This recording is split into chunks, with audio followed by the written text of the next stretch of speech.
of my goot names, you goddamn fucker with. What you know about that shit right there?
All right, chat.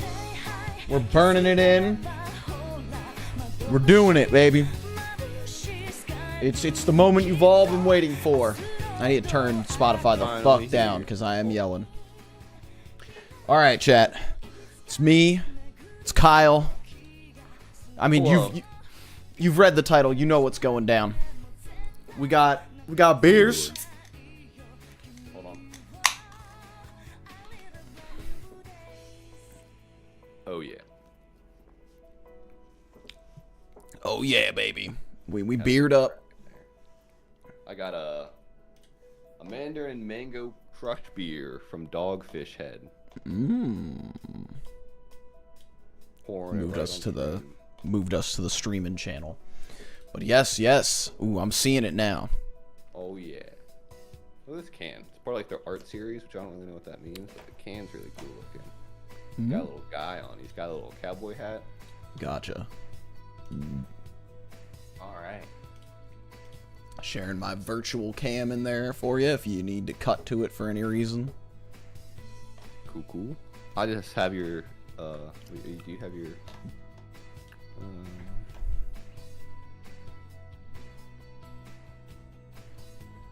And a what? What? Oh yeah, I switched to Apple Music. Ooh, big fancy guy here. Yeah. So Well, that's what we're talking about. I never transitioned. That's why we don't have your face up right now. And there we go. I see. Oh yeah, I'll have to add a thing for your face, but I'll figure that out when the time comes. It is what it is. I guess I might just never mind. Hold on. We're canceling the virtual cam. We're gonna do what we usually do, and I'm just gonna cut to your stream if I need to for anything. Okay. Anyways, chat, welcome in. Kyle and I had to take a sip. Kyle and I, let me cut to the desktop so I can cause this to make problems. We're going to be ranking the Gorillaz discography. All of it. Cannot wait to see how this turns out in a second. I'm excited to see. Yeah. Because I'm surprised by what I chose, to be honest. I did not. I got my list for me, but I am not that surprised. The middle of the pack was very hard to rank. Like numbers 4 through 7 were really tough for me to rank. Really? But like 1 through 3 easy as hell. 8 also easy as hell. But 4 through 7 were very, very tough. And there's like, I don't know. There's some picks in there that I did not totally expect. I'm using Tier Maker, as you see I have up. I had to put them all in the didn't listen for this category, which I didn't listen to G-Sides, Lakia, or Leica, Come Home, or D-Sides. I didn't count those because I was like, real albums They're on only. Apple Music. Well, the Leica one was on Apple Music. Really? I was going to say, I remember trying to buy G-Sides and D-Sides on like iTunes back in the day, so it's interesting that they're not. Right back after running grab something. Okay. Essentially, though, chat, over the last like week or so, Kyle and I. Thank goodness. Wow, that was quick. I was gonna just start explaining it. Oh, Yo, sorry. Kiara. Also, still at work. Damn, that sucks, Kiara.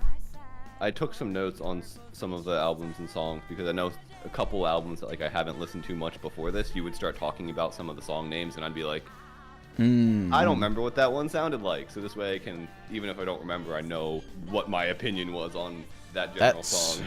That's very fair. I'm gonna bring up the Gorillaz Spotify page.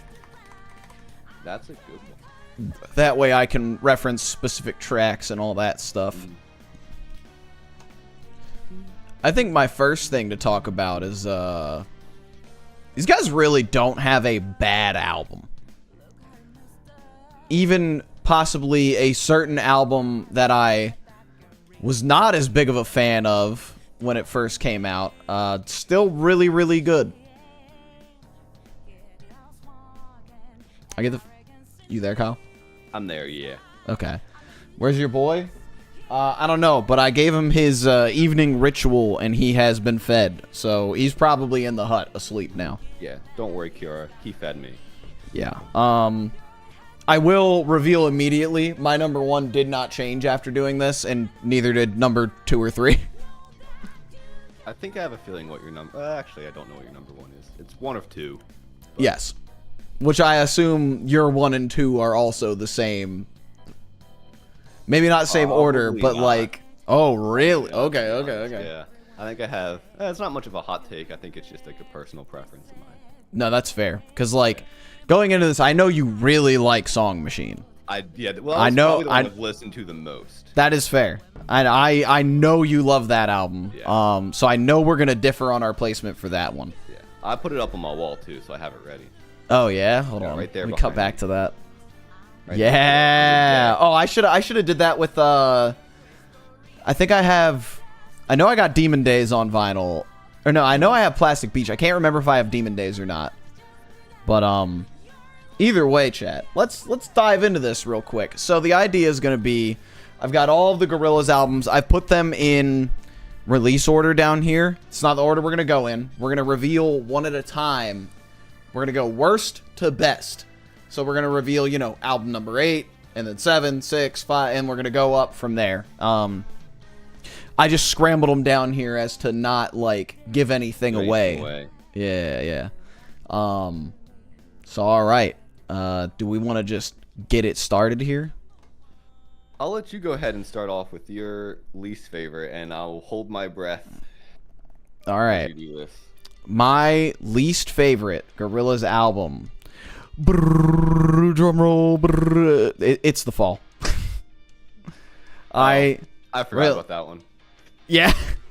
It's again, I don't think The Fall is a bad album.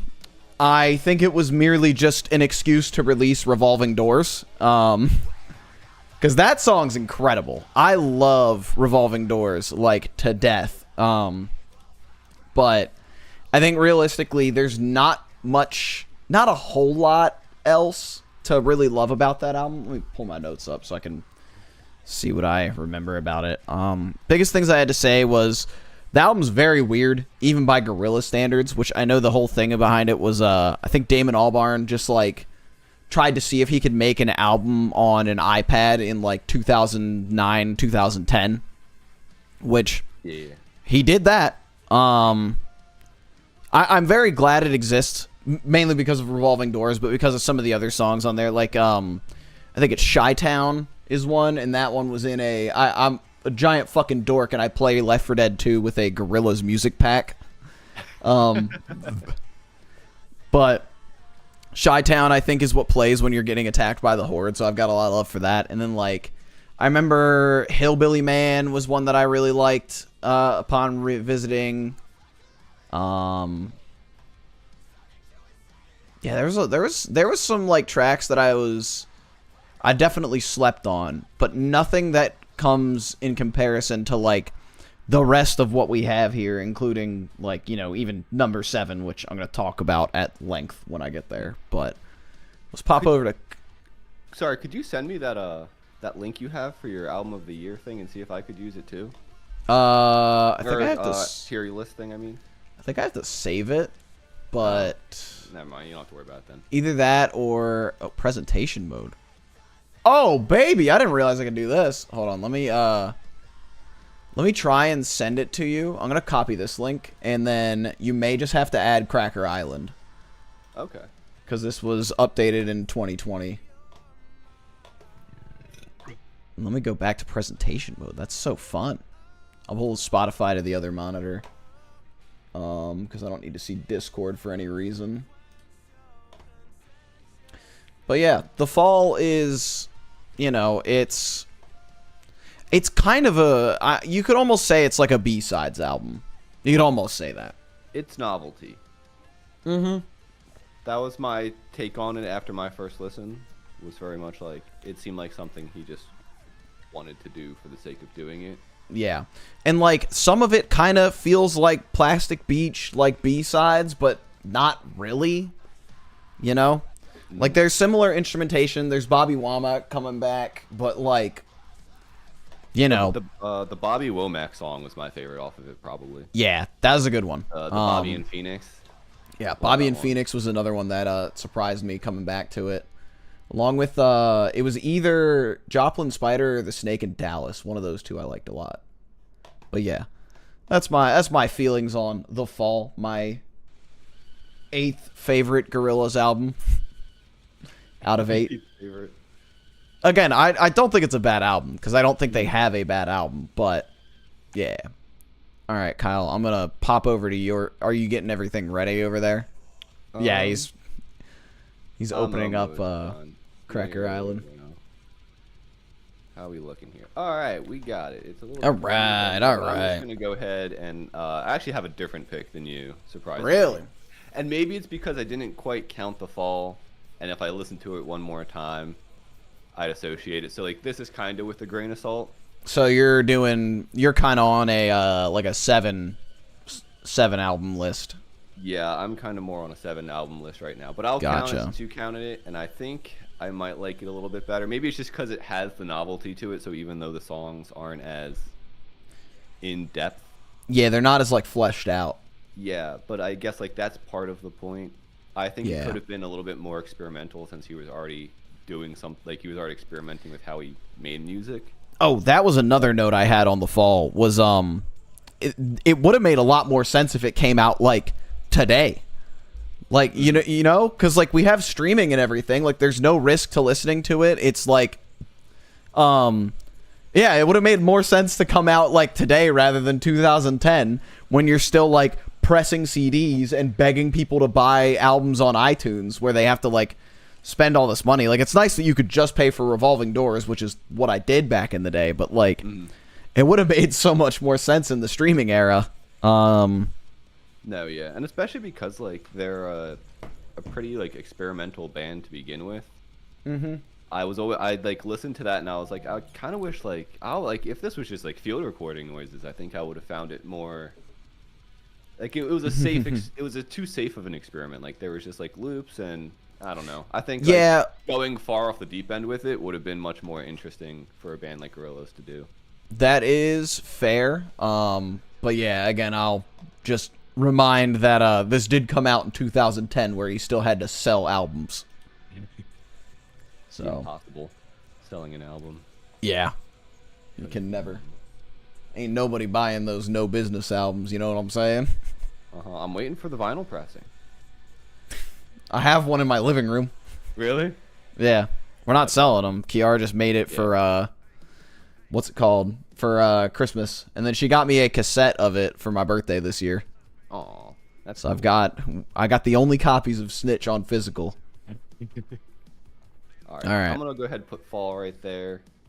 And again, I think these bottom two are taken with more of a grain of salt because I feel generally probably they're about the same for them.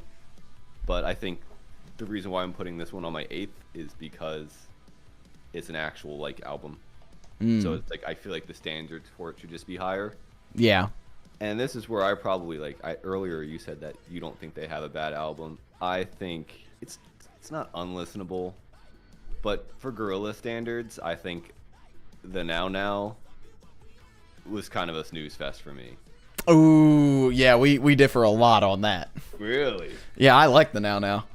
The first couple songs, I was like, all right, I'm kind of getting this. And by like song 3 or 4, I was kind of getting tuned out, you know.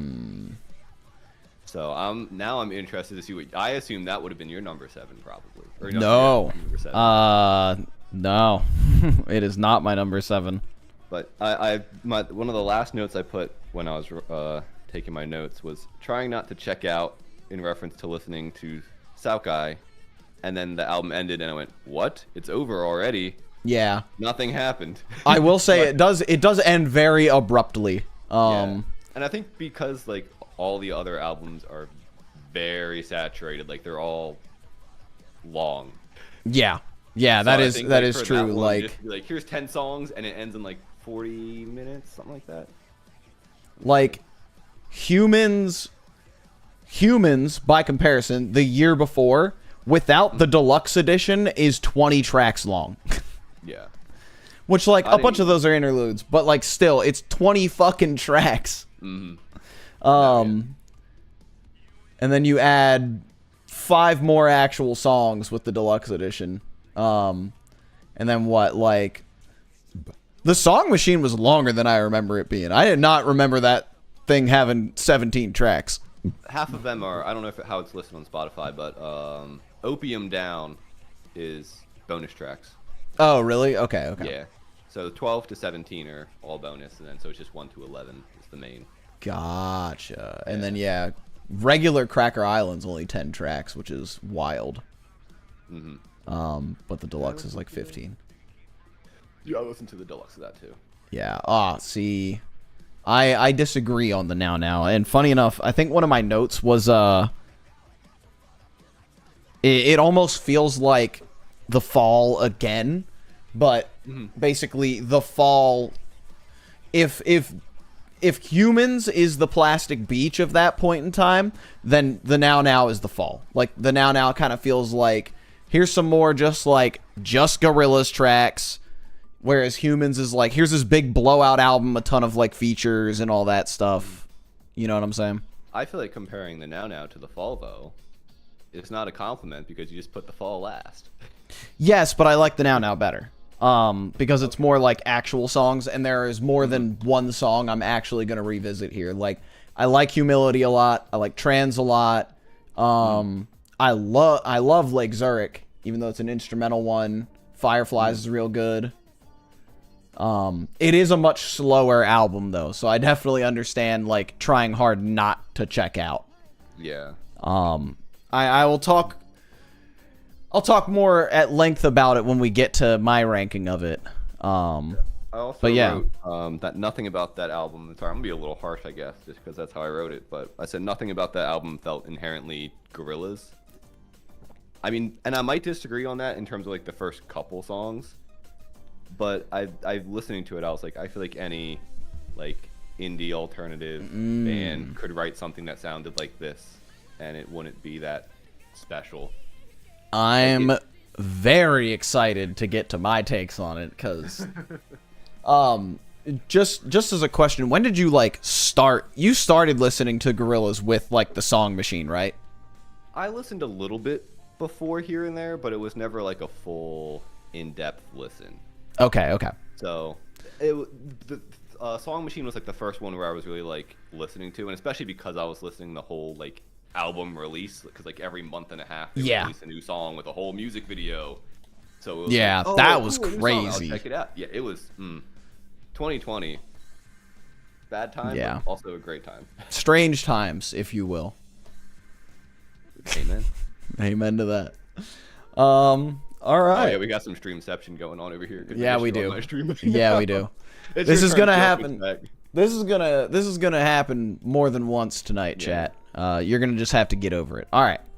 My number 7 pick, which I will say, if before this listening, I would have 100%.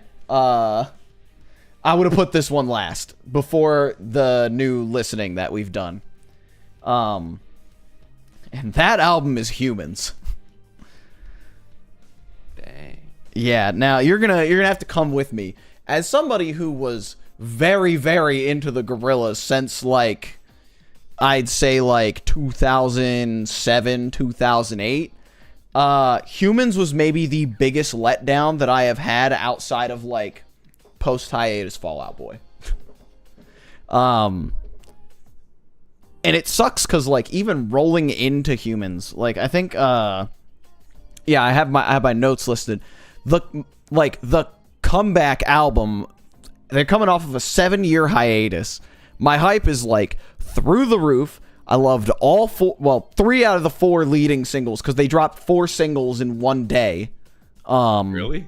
Yeah. So when they were releasing this, they on the same day, so far out before we even knew about an album, they released Hallelujah Money, which is a kind of whatever track. You know, I was like, I'm just glad that the Gorillaz are alive again. So then what they did was they released, I gotta go to the album. They released Ascension, Saturn's Bars, Andromeda, and We Got the Power all on the same day. which I loved 3 out of 4 of those songs. Not a huge fan of We Got the Power.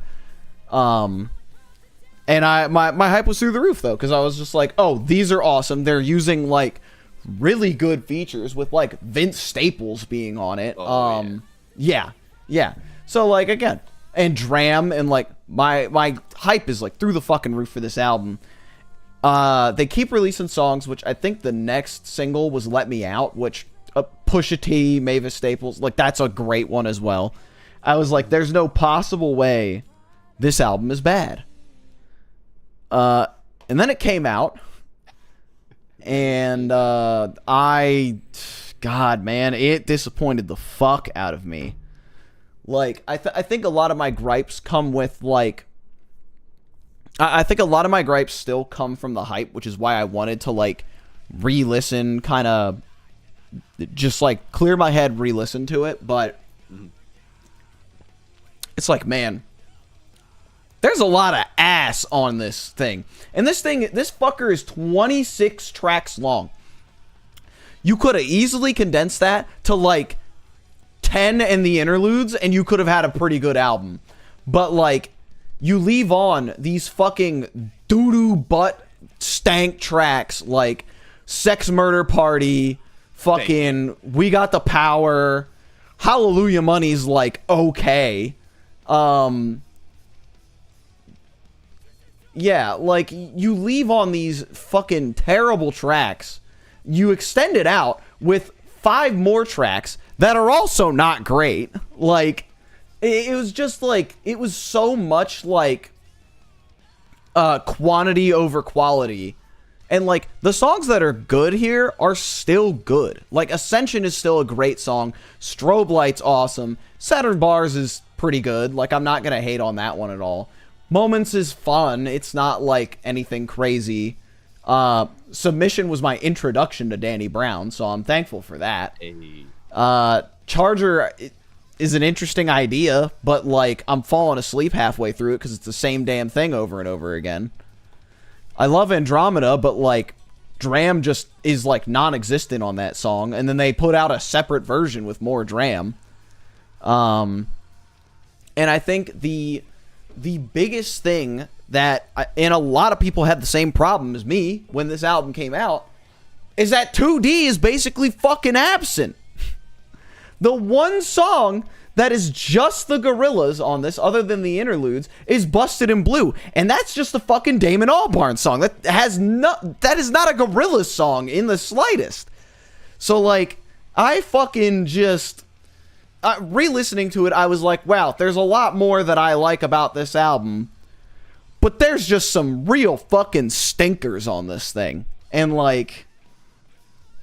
yeah, like, I don't hate it the way I did when it came out, but for me to wait 7 years and get this with, like, no 2D, and then to add insult to injury, they released Sleeping Powder after this, which I'm kind of including, and that's kind of the main reason I'm putting it above The Fall, is because they put Sleeping Powder after this, and that was one of the best Gorillaz songs I had heard. Like... that one's fucking incredible. It's like, everything about it just screams Gorillaz, and they literally put it out and they were like, heard that people were missing 2D, and we were like, yeah, where the fuck was this on the actual album, or even the fucking deluxe edition? Like, it's crazy to me that this turned out the way that it did. Oh, and even worse, they had this pretty interesting story of them all coming back together, leading up to it with, like, the music videos and stuff, and then they did fucking nothing with it. So, yeah, like, even from, like, a story lore standpoint, there's not much to bite on for this. Like, the comics that they put out leading up to it were cool, but, like, do I really count that with Humans and, like, the story of Humans? No. Yeah, that... and, like, it lives up to its name. All you hear on this fucking album are the Humans, the features, so... yeah, so that's my beef with Humans. But again, I liked it the most that I ever have listening to it this time, so something to be said for that. Yeah, Kyle, what's your I guess, yeah, it'll be your number 6 then.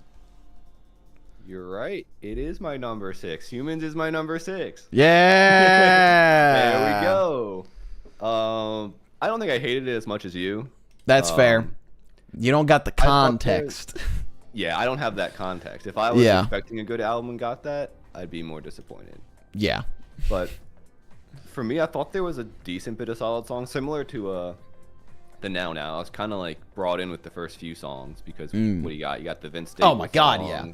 Ascension into Strobe Light into Saturn's Bars into Moments into Submission is a crazy run. Yeah. So I was pretty hooked at first, and then eventually it started to get into its own groove. Let's see what I got here. I thought there was definitely a change in production first off from this one, from like Plastic Beach and the previous ones. Yeah, which I would expect that with a 7-year time gap. Yeah, but I don't think there was as much detail added in these songs, like especially after going from something like Plastic Beach, where all the songs were so dense and filled with a lot of instrumentation.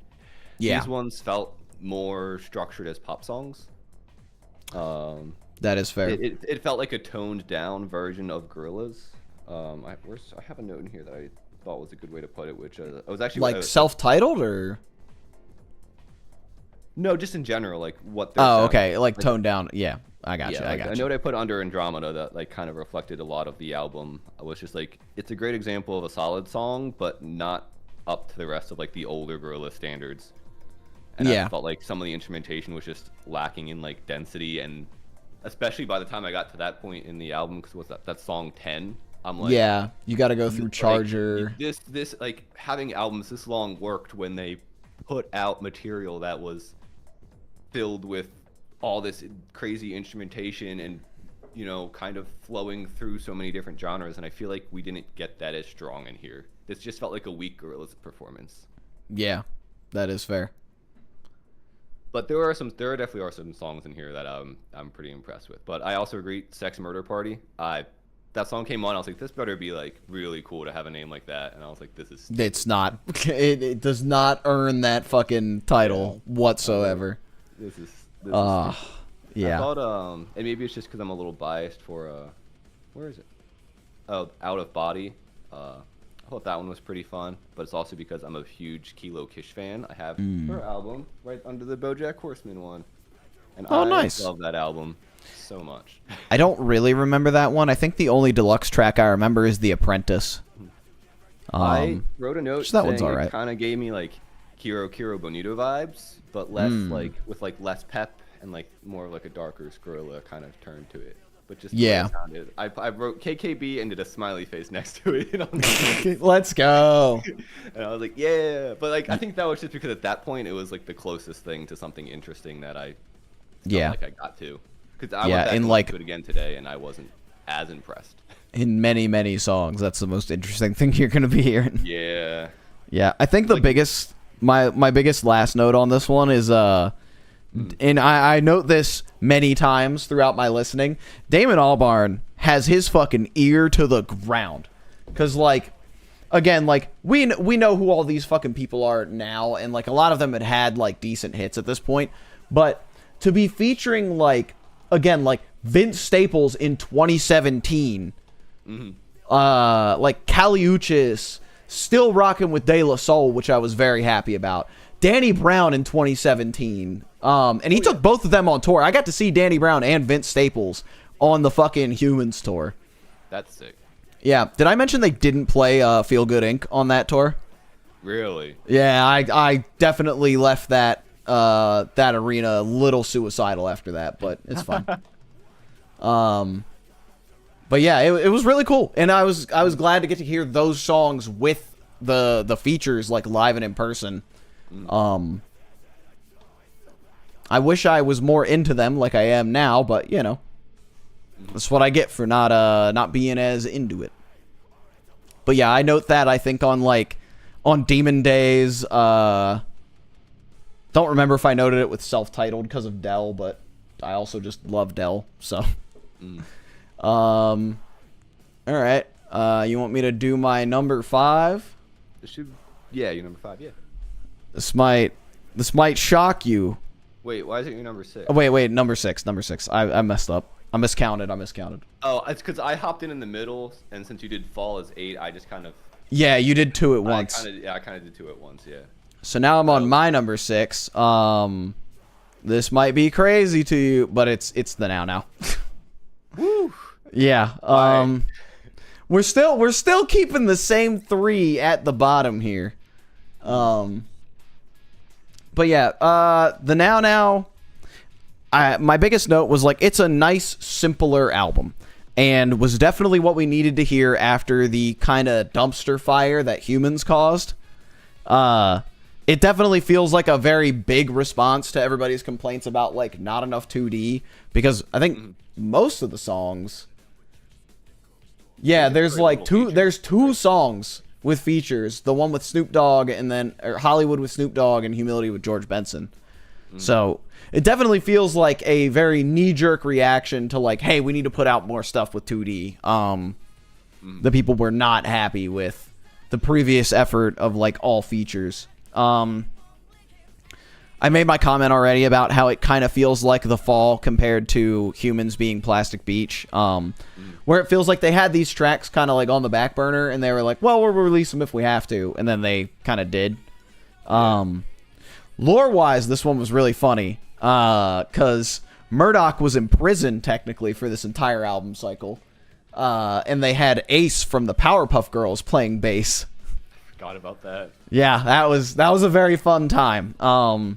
So the music videos have, like, a lot of charm because of that, and you got him, like, you know, he's roller skating with Jack Black in the Humility video, which is funny because he's not featured on that song, but just said fuck it.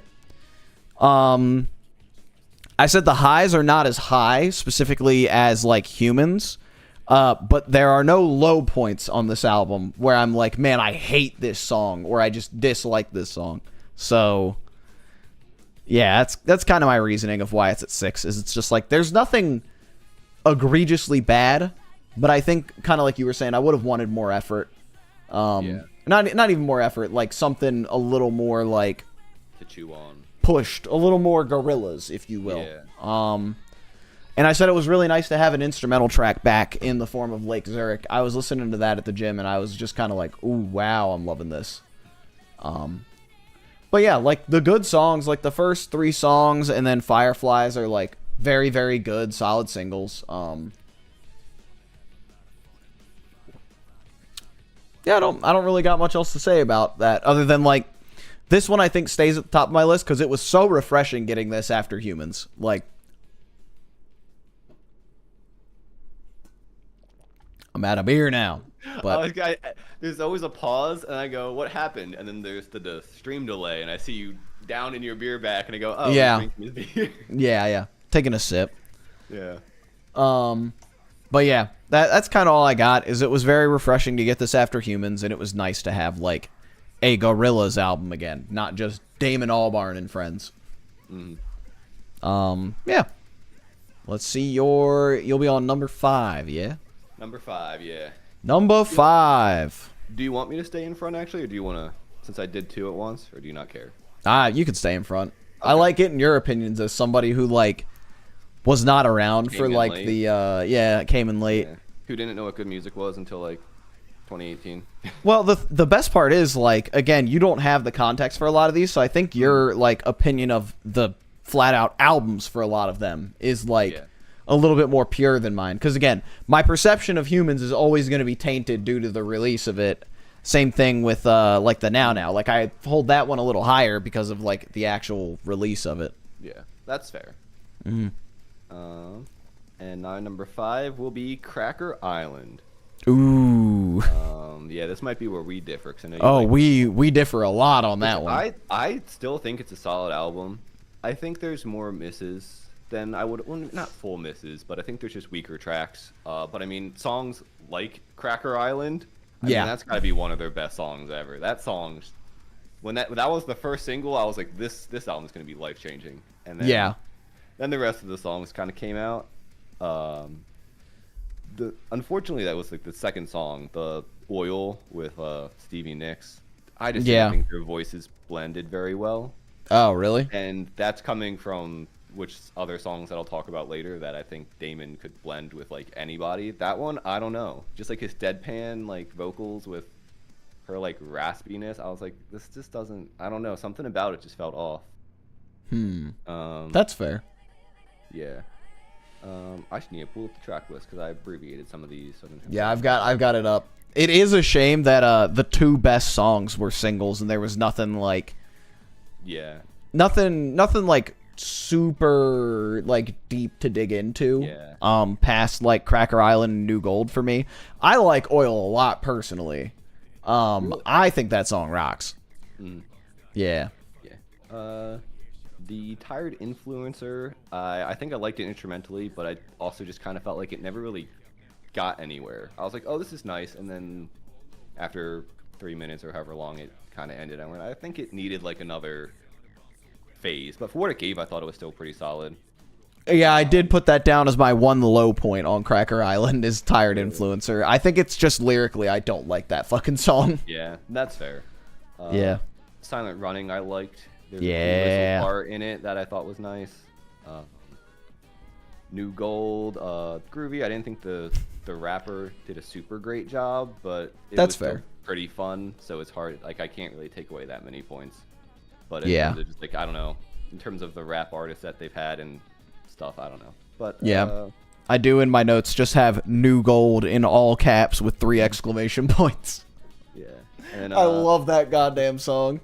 it's pretty solid. I think he needs to do more stuff with Tame Impala. Yes. Because I would take a whole collab album. Yeah. Baby Queen and Tarantula I thought were fine by the books, nothing too crazy. That's fair. In terms of Tormenta, I didn't write any notes, but I put Bad Bunny, Good Wrestler. That's fair. That's fair. Skinny Ape, I actually really like this song. Yeah. But even though as much as I like it, for some reason there's still something about it that just like feels like it's missing. And I am good, cannot Kiara, explain why. but thank you for asking. Like, I think it's great. I think it's catchy. I love the build up and the explosion Yeah. at the end. But I don't know if it's something about something.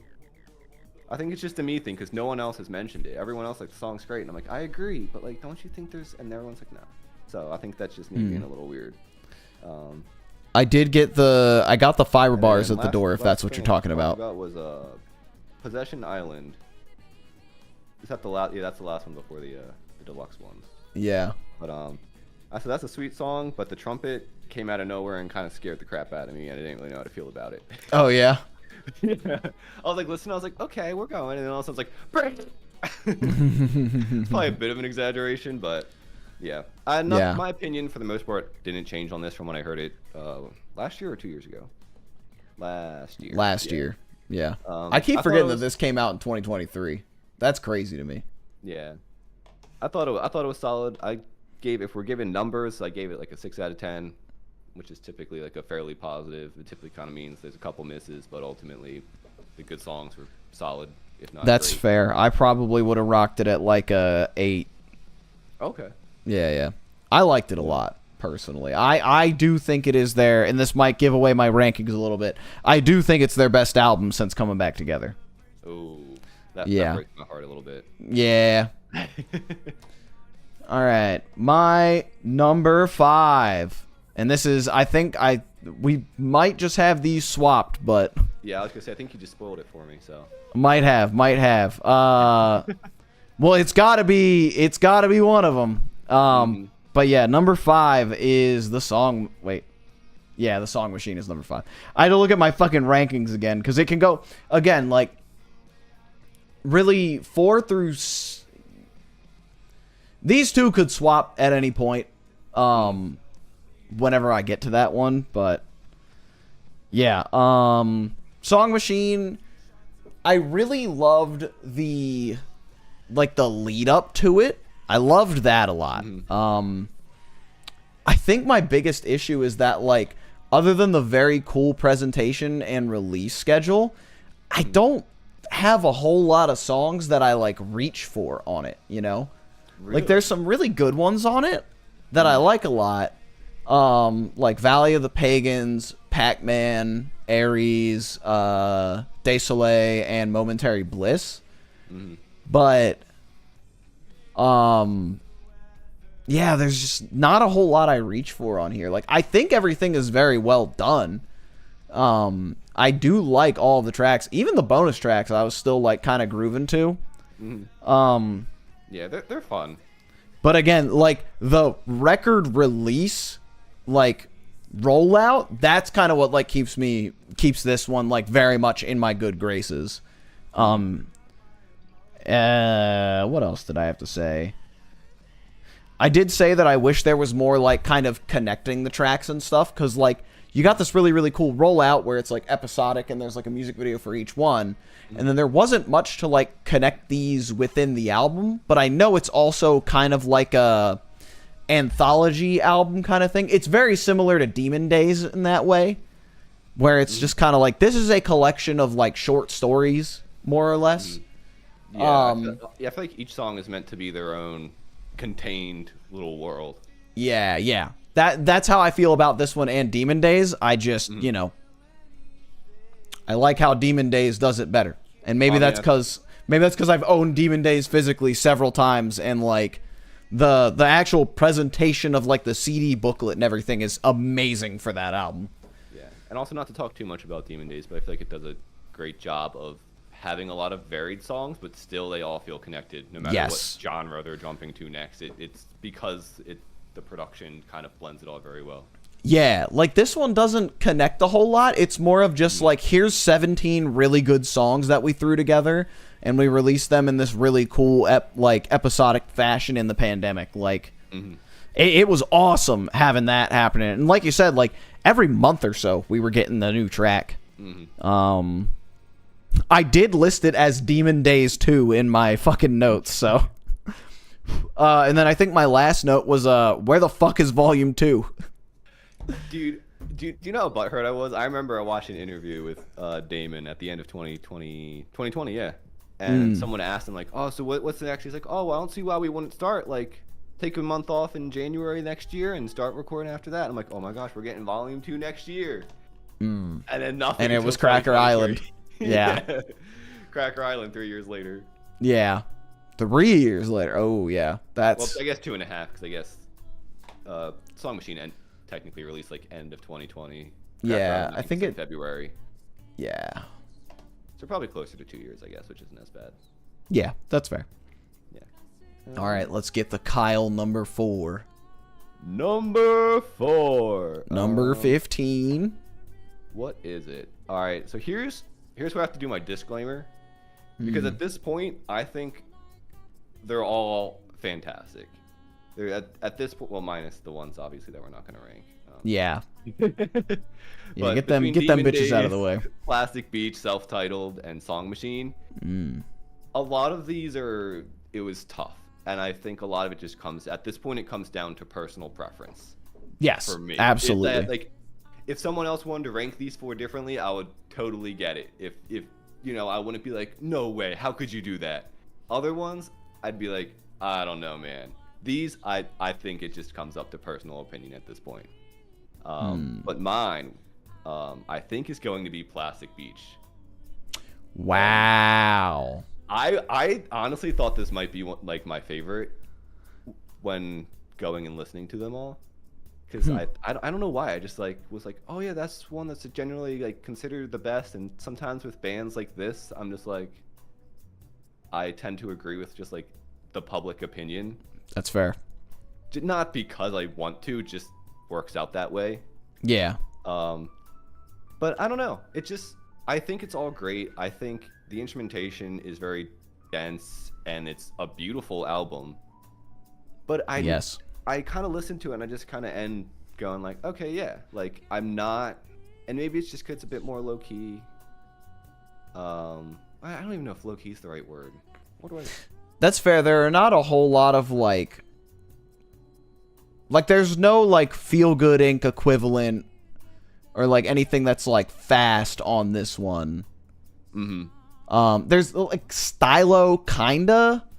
Yeah. And it's Stylo's, again, like, most of the songs are fantastic. Like, yeah. It's Sweepstakes. I was sleeping on Sweepstakes until I Oh, listened to it yeah. today. That song. Sweepstakes. Yeah, it started out like winner. 34 or something, like this cool little like hand drum thing going, and the next thing you know, I had no idea what was happening. And it was, Yeah, like, yeah. some crazy horns in there, and I was like, this is cool. This is gonna have to go on like one of my playlists or something. I don't know what, but I just listen to this one. Sweepstakes is a very good one. Yeah, I don't know how I slept on it for so long, and that's why I liked doing this. Is because there was definitely some songs, and also again like albums. Like I thought this was probably gonna be my favorite, and now I don't like it less. I just like the other ones more. You know. That's fair. That's fair. Yeah, I think it has. I think it was also just a great reintroduction to the Gorillaz, because I feel like with the first two before this, Demon Days and their self-titled, I felt like they were kind of sitting in the same aesthetic almost, and this one kind of I feel like reintroduced them in a more like cleaner and not poppier in a bad way, but I guess just like more cinematic and orchestral way. And I think at that point, and I think a lot of bands I have this like similar opinion on, it's like once you kind of like nail down the main sound, it's like you can milk it for all it's worth, or you can try and do something new and inventive. And I'm really happy that they went and did something new with this one versus just trying to make another Demon Days. Yeah, and it's nice that like they're able to do this kind of thing and then go right back to doing kind of the Demon Days collection of songs thing on like Humans and Song Machine and like that kind of stuff. Mm-hmm. Yeah. All right. Well, that's my number 4. Number 4. All right. Well, my number 4, and I don't quite agree with you on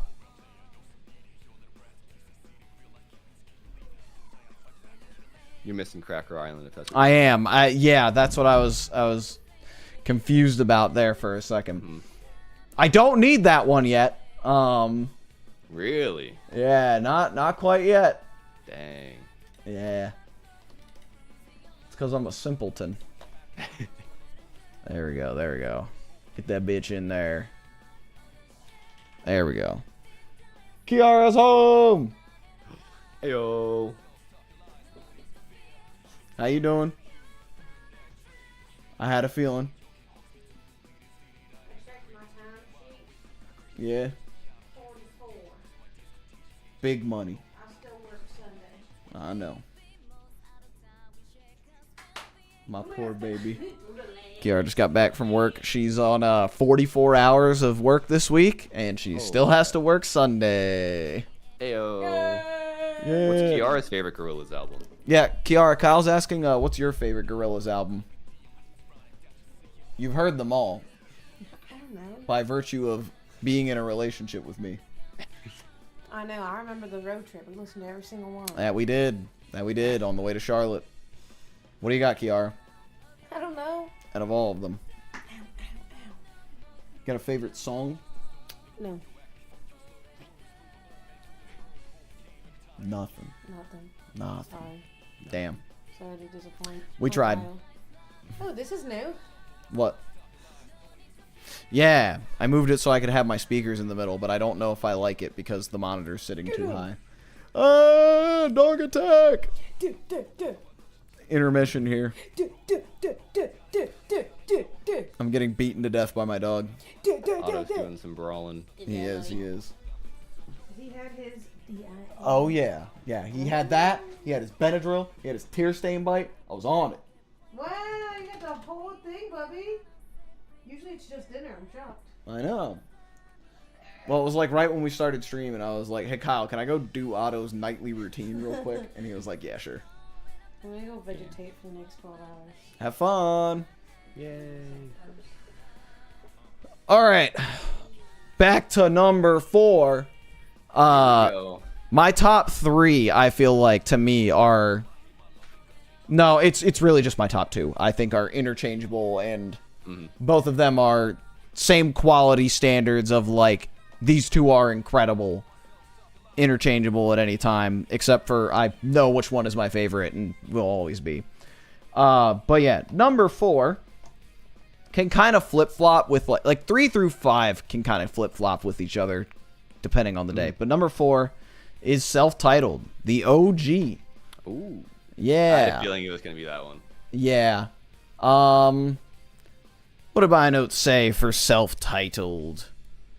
Self-titled was, I think, the first one that So I listened to the Song Machine earlier that week, and that was what kind of prompted me to reach out to you for this. And then I started with self-titled. With self-titled, I put down that I felt that there was a lot of, like... There was kind of some filler in this one. Maybe not filler is not, like, the best... It might not be the best word for it. But, like, there feels like there's a lot of songs on here where I'm just like... It doesn't compare to what comes after it. And, like, that's fine for a first album. Mm-hmm. Is this a reaction or a review? It is a review, Def Jam. Or Gem Def. That threw me through a fucking loop. Did they put that in the chat? It's YouTube chat. I stream on both. Oh, that's right. I forgot. Yeah. Yeah. But yeah, it's like, don't get me wrong. The highs of this album. So you've already read these or what? Oh shit. Hold on. I have it up. We've already listened to all these. Yeah. We're just ranking them from worst to best. But yeah, you wanted us to listen to all of them one string. yeah, that would take a long time. Yeah. Yeah, I think the biggest thing about it is just like the songs that are the highlights of it are really, really good. And that is why it is as high as it is. But the ones that aren't, I just don't really care for. Like, there's a lot that I look at and I'm just like, I could not tell you what these songs sound like. Mm-hmm. But comparatively, like, Rehash, 5/4, Tomorrow Comes Today, Clint Eastwood, Double Bass, Rock the House, 19-2000, kind of are why I have it as high as I do. Mm-hmm. What's the didn't listen for this tier? The didn't listen for this tier is mostly my holding ground for the albums I haven't ranked yet, as well as these three, which we decided not to listen to. We tried to go with, like, main studio albums only, so this L that I have here. But these three are here because I dragged them up too early, and it won't let me put them back. So, I did listen to the Leica Come Home one, though. Yeah, Kyle, I listened to the first song, and I started hearing 19-2000, but reggae, and I was like, all right, I'm not doing this. It was a neat, like, dub mix, but it wasn't... It was more of the, what was the band? Space Monkeys, I think? Yeah. Them doing a dub remix of their... Yeah, and that's exactly what it is, but it's not a new album, which is why I was like, I'm not ranking this. Yeah. It's definitely cool, but, yeah. For self-titled, what else do I have? I haven't listened to a couple of them. Plastic Beach is your favorite? Kyle ranked that, what was that, 4th, 5th? Yeah, I ranked that probably infamously low, but again, I love all the top 4 I have, so there's no, like, real... It's full preference. There's nothing I can really say that it makes me not like it. Yeah, he did preface his top 4 with, I feel that these are all the same quality, just it's down to personal preference at that point. Yeah. What else do I have to say about self-titled? Very insanely creative. Like, they're trying a lot of shit on this. And I think my biggest note was, how the fuck is 19-2000 a smash hit? Like, I feel like that's one that we don't think about enough, kind of like Beyonce's Single Ladies. The beat for that thing is so fucked up. Like, it's so just stupid and crazy. Like, I don't understand how that one was, like, a major hit for them, but I'm so glad it was, because it's such a funky and just, like, fun little song. And I remember way back in the day playing they had, like, a little flash game on their website where you got to drive the car around in, like, this just desert thing. Mm-hmm. And just it played 19-2000 on, like, a fucking loop. I remember that very fondly. I love that shit. Music videos are great. Del the Funky Homo Sapien. Some days I wish he was still possessing Russell, because that man make nothing but hits. That's true. Mm-hmm. Well, wasn't the lore that, like, a whole bunch of rappers possessed Russell? Yeah. Or something? Like, all his dead rapper friends possessed him, and he just kind of comes out when he wants? Yeah, pretty much. Yeah. And now he's no longer possessed. Now he's just a normal guy. Exactly, Chet. Get the cool shoe shine. Yeah, I don't really got much else. Clint Eastwood's fucking Clint Eastwood. What else do you want me to say about that thing? They end with like a minute and a half of melodica. Like, come on. Yeah. They were throwing shit at the wall, and by God, it stuck. All right, Kyle, let's get your number 3. All right.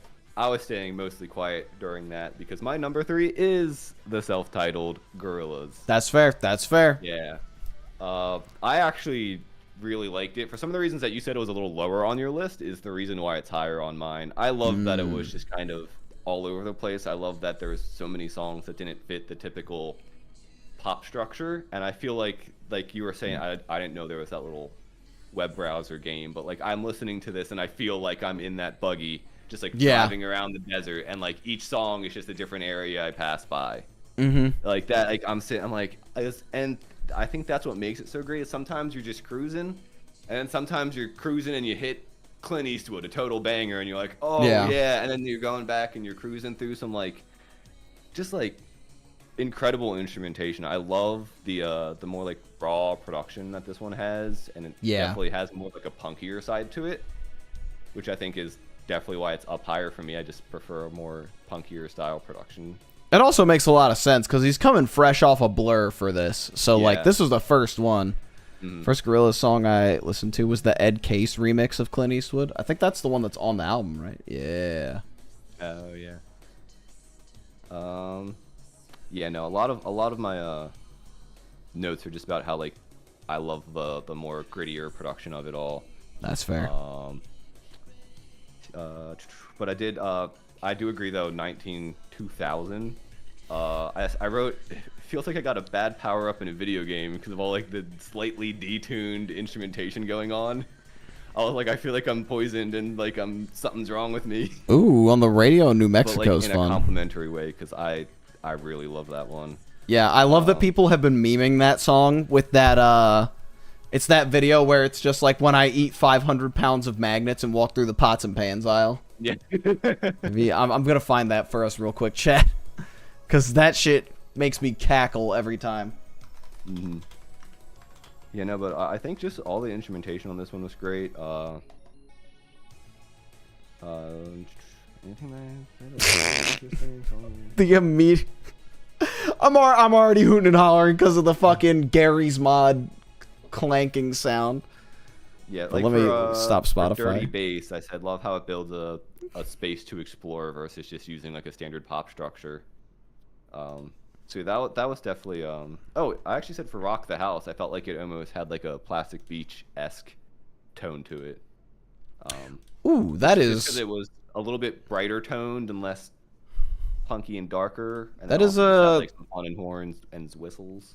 Yeah, that might be my favorite on the entire album, actually, is Rock the House. It's either that or 19-2000, but... Well, if your favorite's Plastic Beach, then I guess I called it. But I don't think your favorite's Plastic Beach. We'll never know until we get there. We got 3 more albums to get through. We'll never know until we know. We'll never know. Just so you know, you never know. You know, I love this one more than I thought, because I've like half listened to this one before, and I think I fell in a similar boat as you, where it was like the less standard song structure ones kind of like took me out. But, like when I went in and I was like, I'm just gonna sit here and listen and take notes and force myself to pay attention, I appreciated them a lot more. Yeah. Yeah. That's fair. Right. What's your number 3? My number 3. G-sides. Let me just make sure, even though I know what these last 3 are. It's gotta be Cracker Island, right? It is Cracker Island, yeah. There was no way it was going above either of these two. I can tell you that right now. But I love Cracker Island. I don't know. I sometimes it feels like I'm in the minority of people, because like I swear, like a lot of the I feel like it's been like 2/3 of the people I've talked to are just like, yeah, it's all right. And then like the other third are like me and really, really love it. My first note was, I'm glad we're back on an island again. Was very, very excited. I think the story fucking rocks for this, and the music video is all like tying together, and they picked some really good singles for it as well. I share a little bit of like what you were saying with it, with like, you know, it is a kind of a shame that like some of the best songs were singles and there wasn't like as much to chew on that, or like as much that like surprised us with it being like fully released. But like, I mean, Cracker Island's amazing. I love Oil, love Silent Running. New Gold is easily my favorite on the entire album. That track is just fucking incredible. Yeah, no, I love that one. I don't know how anything can top Cracker Island itself for me. That's fair. That's in a very, very close very close one. I like Baby Queen. That one got overplayed because that was one of the ones that like Spotify just kept pushing to me over and over, and I'm like, you could have picked like any of the singles and I'd have been happier hearing those a million times. But it's still a good song. I don't really remember Tarantula, but like Tormenta I like a lot, and then Skinny Ape and Possession Island I love. Like Skinny Ape, I share your exact sentiments on that one. That one just like is such a fucking fun song. And Possession Island, I had a specific note about just like, this is a beautiful last track for like the proper, like it's such a beautiful send off. And that was actually how I felt listening to Momentary Bliss, which I think you said is the last track on on the standard on Sound Machine. Yeah. So I felt the way about Momentary Bliss. I was like, this should be the album ender. And I'm glad to know that it was originally. And then Possession Island is just a beautiful way to end it. Tired Influencer is my one low point. I think I said that already. And it's okay. I think the only reason it has more streams than say like Possession Island is because it's so fucking soon in the album. Really, I like the 3 new tracks in the bonus ones, like Controlla and Captain Chicken. Like Captain Chicken, of course, I love it because Dell's back, and it's so nice to have him back after fucking 20 years. Nice. I feel like they don't take the bonus tracks don't take themselves too seriously, which is nice. Yeah, and on an album that very much was taking itself very seriously with like theming, and I feel like the flow of this one is very good, and this one kind of, you'll notice this a lot when I'm talking about like any album of mine, is I love it when an album kind of tells a story, and I feel like this one tells a very, very loose story, but it is still there, you know? Yeah. And yeah, that's and a De La Soul feature. Always good to hear, like, always good for them to keep, like, you know, what made them the Gorillaz in the first place with Dell and De La Soul. Keep that coming back, even if it's just as like these funny little bonus tracks that they did. Yeah.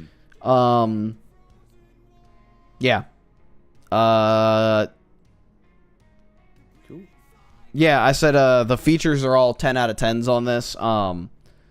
Maybe not like in use, but like the names that they pulled feel like a lot of like bucket list features for the Gorillaz to do. Like the Tame Impala one, obviously, like Stevie Nicks being on one, Thundercat being with the Gorillaz. Like these are ones that I'm just like, in a dream I would have dreamt up like having these on a Gorillaz album. Same thing with like Bad Bunny, because he's like one of the biggest artists out there. Like I just love the stream differential between like what is clearly the hit and then just this one has Bad Bunny, so it is like that's the thing, is it's just like that one has the Latin American audience, so like that one has 200,000 streams compared to the 150,000 of New Gold. Also, yeah, I don't think I have. Quick side note, Tame Impala and Thundercat also released a song together last year, and I just felt like it completely flew under the radar, and I thought it was absolutely fantastic. I feel like I heard it and I forgot about it. Yeah, but that happens to me a lot. And I was expecting most people to be like, "Oh my gosh, this song's awesome," and like I heard no one talk about it, and I was like, "Oh, okay." I may have to look back into that. But yeah, that's Cracker Island, my number 3 pick. All right, my number 2. Yes, sir. Song Machine. I'm not surprised. Yeah. Whoops, I went back. Which obviously at that point we know what your number 1 is. Yeah, I wonder what's gonna be. Oh my god. But you know, and part of it definitely is like similar with you talking about like Humans, where it's like I was following each release every month and a half, and especially during COVID, like I looked forward to it. Yeah. I was like trying to talk to people about it at work. I'm like you like Gorillaz? Yeah. Do you hear they released a new song? No. I'm like, come on, what are you doing? I thought you said you like Gorillaz. Why'd you not hear the new song then? You know, and like every month I'm like, this is crazy.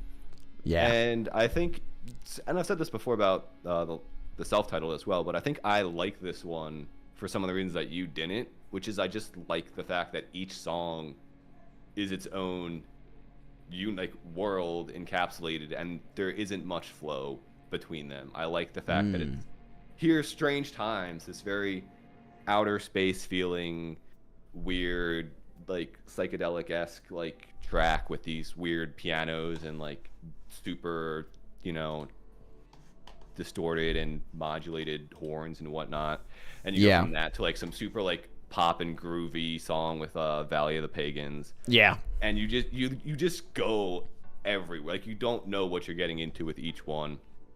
And cuz like even I need to pull up the track list real quick. What's it called? Yeah, I'm scrolling back to it. Octavian or something like that. Is it Octavian? I don't see Octavian.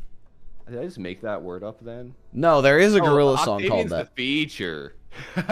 Oh. Friday the 13th is the name of the song. Ah. Like, that one's just so left field, like that, like it's all just being like this, like more auto-tuned rap kind of vibe. Like that's something that I feel like, Yeah. at least to that extent, Gorillaz has not dipped itself into, which is why I think like I said, appreciate this one so much more. Because I think that's probably a good like comparison for me from like this to Humans is like Humans didn't, when it would go in a certain direction, I didn't feel like it really pushed itself enough in that direction. If it was going in a more, you know, hip hop oriented or rock or whatever, it didn't. It was kind of still all encapsulated in this. Well, it all has to still have this sound. It all still That's has fair. This, you know, more alternative pop sound. Whereas this is like, oh, we're doing mumble rap now. Okay. Oh, we're doing the Pink Phantom with Elton John. Yeah, I didn't talk about that one. I should have, because I love that track. Thank goodness. I feel like that one's such a hit or miss for people, but Yeah.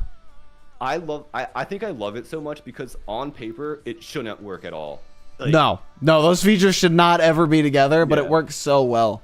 And I think, like, to me, I see that song and I'm like, that's all I ever want to see Gorillaz do again. Is just grab the strangest features and just make them sound better than you could ever imagine. Like, just how you have, like, the, you know, auto-tuned vocal singing. Elton John's more, like, clean vocals and, like, more bigger and over the top. And Damon Albarn's, like, more deadpan, somber sounding. And they just, like, harmonize together. And you're like, why does this sound good? Why is my life changing right now? Like, what is happening? Yeah. Like, I'm obsessed with that song. Yeah. Désolé as well. Probably one of my favorite Gorillaz songs. I'm so glad there's an extended version of it, because when they did the music video, it was the extended version, and I think when they were doing the singles each time, it wasn't. And like for me, the instrumental just sounds so good.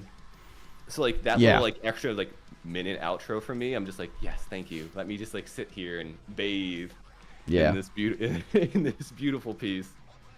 But yeah, no. So, and Pac-Man too. Have to talk about that one. Yeah. I don't know what to say about it. It's just, that song's like another perfect example of just being like completely out there. Like it's got like this more like synth video game vibe. David singing for the first half, and you just bring in Schoolboy Q to absolutely just demolish the track. Yeah. It's just all over the place, and that's what I love about it. It's a good one. And yeah, I'm hoping they do something like that again soon. Yeah, I would like to see like him. There's so many more new artists that they can bring on. Yeah. And just like go wild with. I mean, like, I was thinking about today. I'm like, who? Like, 100 Gex, Kiro Bonito. Oh my God. Them with Gorillaz, life changing. That would be crazy. I just want them to get the wildest guys and just like see what they can do. Yeah. I would go nuts for a fucking 100 Gex Gorillaz song. I want to see like Gorillaz Callous Cowboys. That's what I really want to see. Honestly, there's so many other like punk rock and like hardcore bands that they could do that would sound great. I feel like it's an inevitability that we eventually get a Bring Me the Horizon collaboration. I mean, they're both from Britain, so it's easy enough. I feel like at this point, though, I'm almost like, I feel like if it were to happen, it would have happened by now.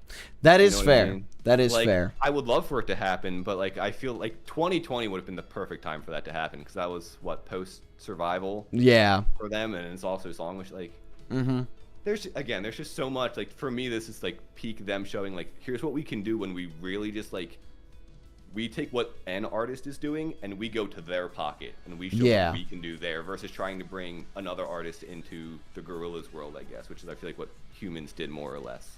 Yeah. Well, see, that's what. All right. Yeah, I was gonna say that's what I feel like Plastic Beach and Demon Days do very well, is that they bring the features into what the Gorillaz are doing, and that's what I like a lot about those.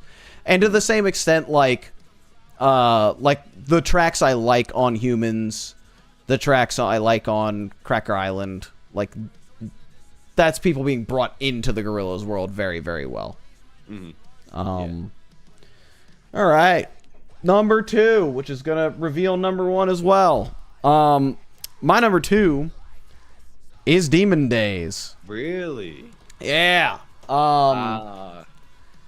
Which obviously leaves number 1 to be Plastic Beach. We'll get to that in a second because I have like 3 days worth of shit to say about that album.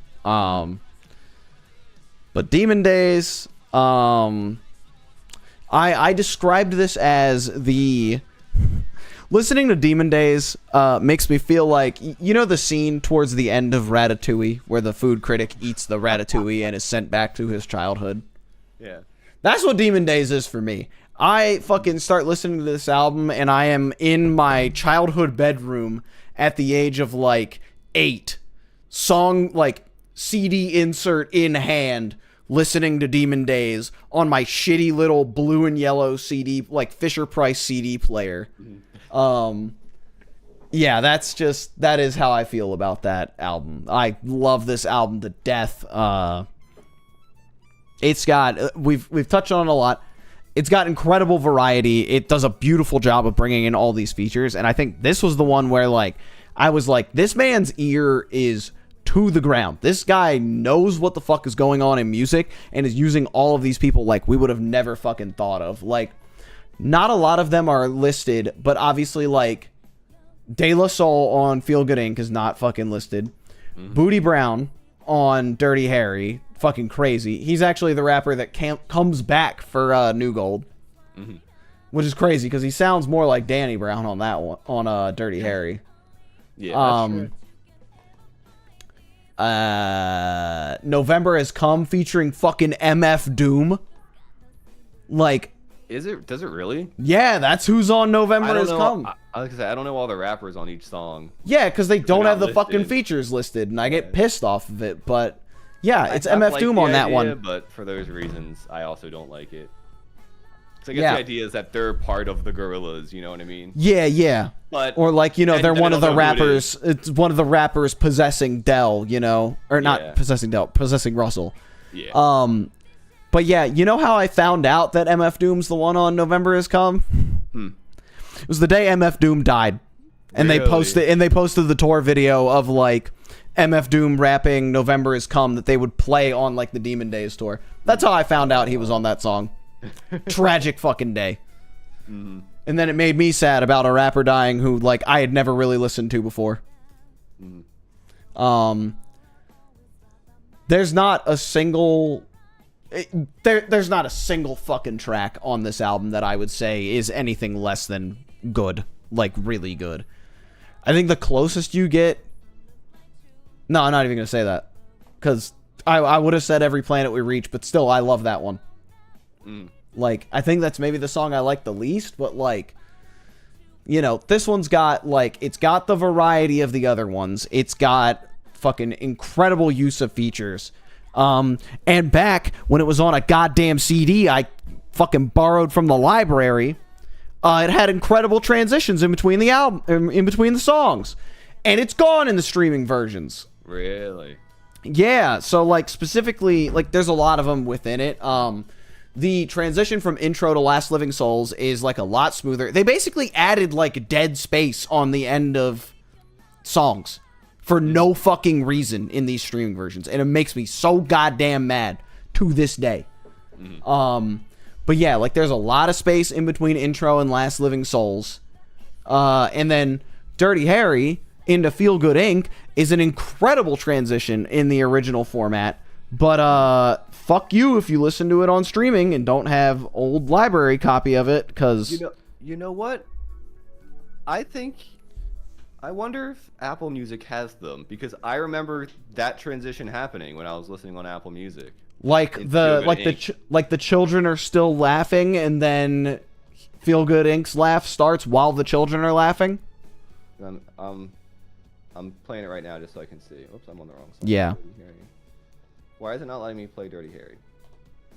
Play. Okay, I just had to click Feel Good Inc. and then it played Dirty Harry. Let's see.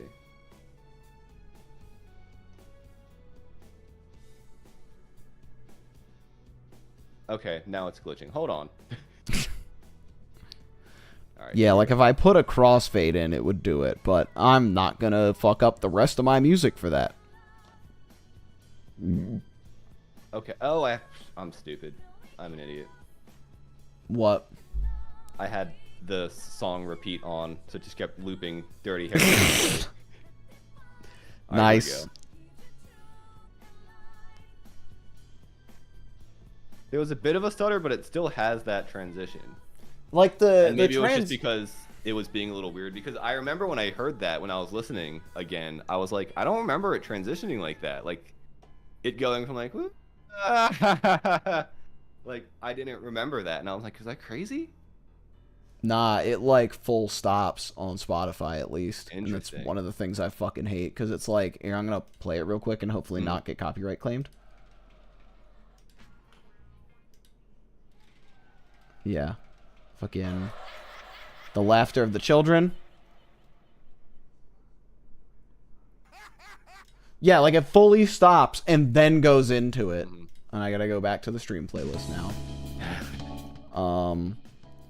Yeah, it makes me so mad that it's like that on Spotify. Maybe I'll look into Apple Music and see how it is on there.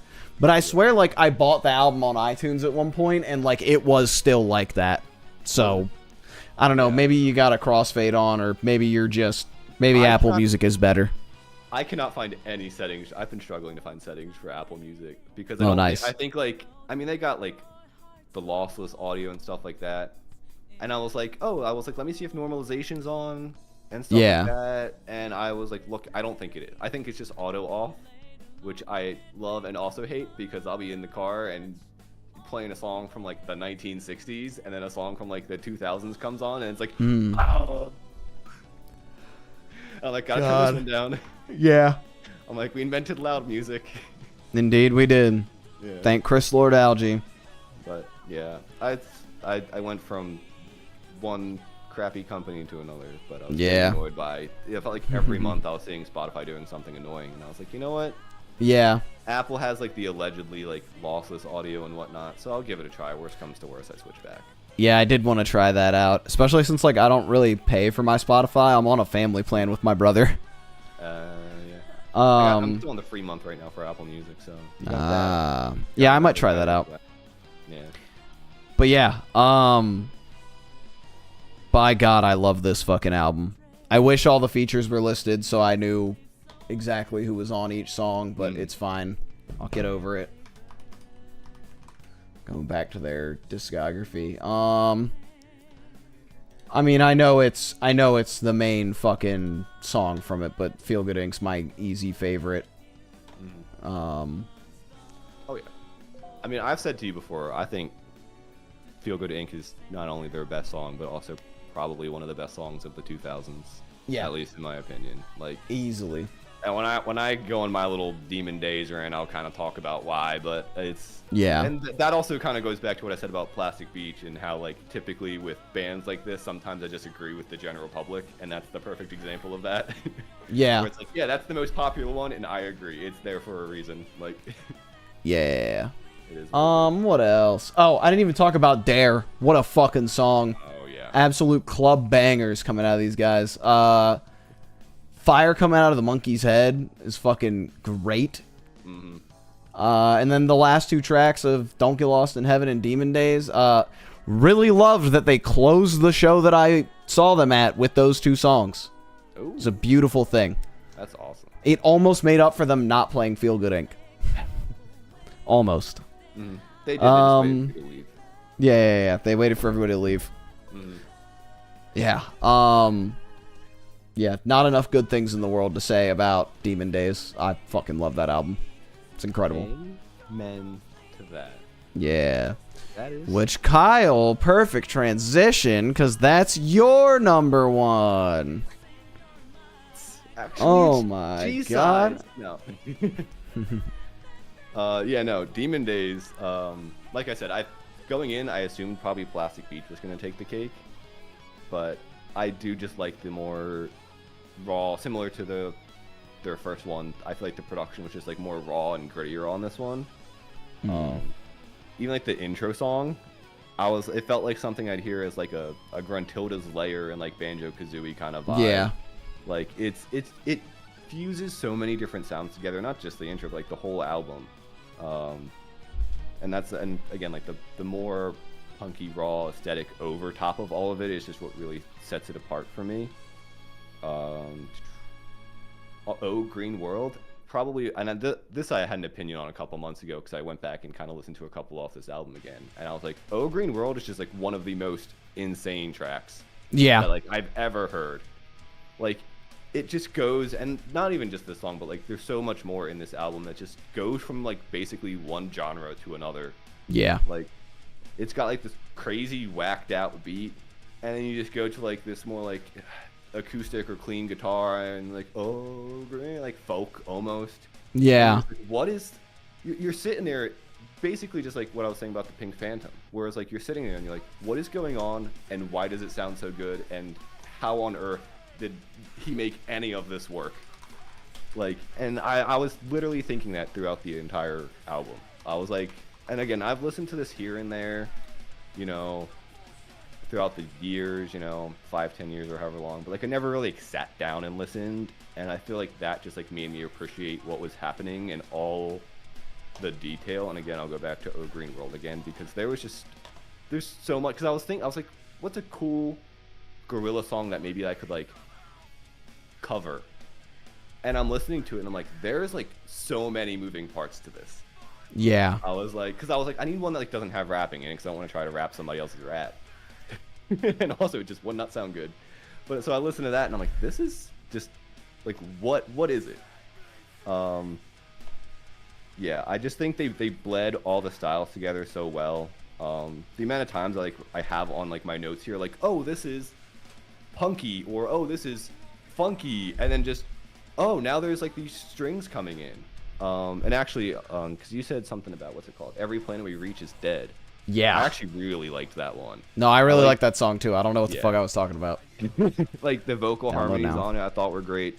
It had some great synths. And I remember there was like, I think it was a little longer, yes, because like eventually it just went like instrumental for a good chunk of it. And I loved how they did it because they did it like, and maybe I might be misspeaking in this way, but like I kind of looked at it similar to like jazz, where it was like you have the main beat and instrumentation happening, but oh, guess what? Now they're going to bring a piano in, and the piano is going to do something over top of it, and the piano is going to take the lead while the main beat and instrumentation kind of takes a backdrop. So it makes the song feel like it changed, but in reality, the same beat, the same instrumentation still happening. The piano is just doing something over top. And I think there's a lot of those moments in here where it's like all they did is just bring something in and change another sound, but they made that sound become the main sound that you're hearing, so you don't notice the fact that it's the same beat or instrumentation.